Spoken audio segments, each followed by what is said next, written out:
là, on touche à d'autres choses qui sont plus profondes et presque plus graves, c'est-à-dire la transmission de la tradition culinaire et de l'art culinaire qui se perd complètement. Oui, mais il y a beaucoup de gens qui n'ont pas forcément une alimentation équilibrée. Mais oui, Donc est-ce sûr, qu'il ne faut pas commencer d'abord par là avant d'éliminer les FODMAPs? Il faudrait aussi tout faire, oui, bien sûr. Oui.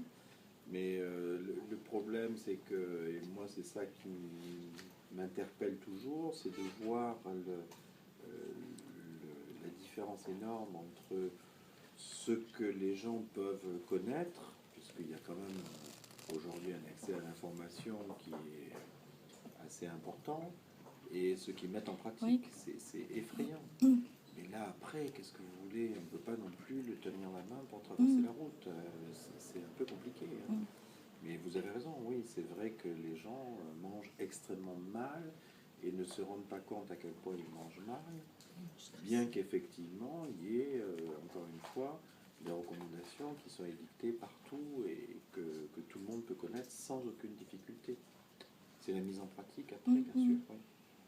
Et des gens qui suspecteraient quand même une hypersensibilité au gluten, vous leur conseillez d'abord d'éliminer de faire un test sans gluten ou Mais moi, non. Vous, non. Mais ça existe quand même, l'hypersensibilité au gluten. Donc comment on peut faire la part des choses entre... Il suffit de ne pas manger du tout de pain, de pâtes pendant 15 jours et on voit. Donc commencez par éliminer le gluten. Quand tu fais ça, tu supprimes les FODMAP aussi. Non, mais je suis d'accord, c'est juste un test. C'est pour éviter le test en laboratoire. Mais le test en laboratoire, enfin moi, c'est l'expérience au quotidien, si je puis dire. C'est vrai que rechercher des intolérances au gluten, je le fais régulièrement. C'est exceptionnel d'en trouver au laboratoire. Alors après, il y a d'autres façons d'explorer les troubles digestifs et les intolérances alimentaires, notamment au gluten et autres, au lactose. Je préfère pas dire ce que j'en pense parce que je trouve qu'il y a une dérive importante dans ce domaine-là. En plus, ça coûte cher, puisqu'il y en a pour 300 € au moins, 300-350 €. Mais ça, c'est pour le test de la maladie cœliaque, mais l'hypersensibilité... Non, je ne parle pas du test de la maladie cœliaque. Le test de la maladie cœliaque, c'est un dosage sanguin de recherche d'anticorps, anti-transglutaminase, anti-gliadine, voilà. Donc ça, c'est un dosage.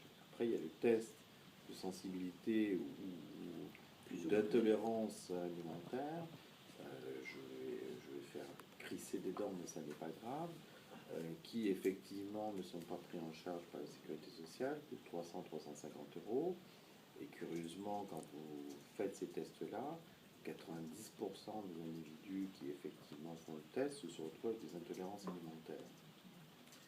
Au moins 90%. Quand je dis 90%, c'est probablement plus. Donc ils ne sont pas fiables? Pour moi, ils ne le sont pas.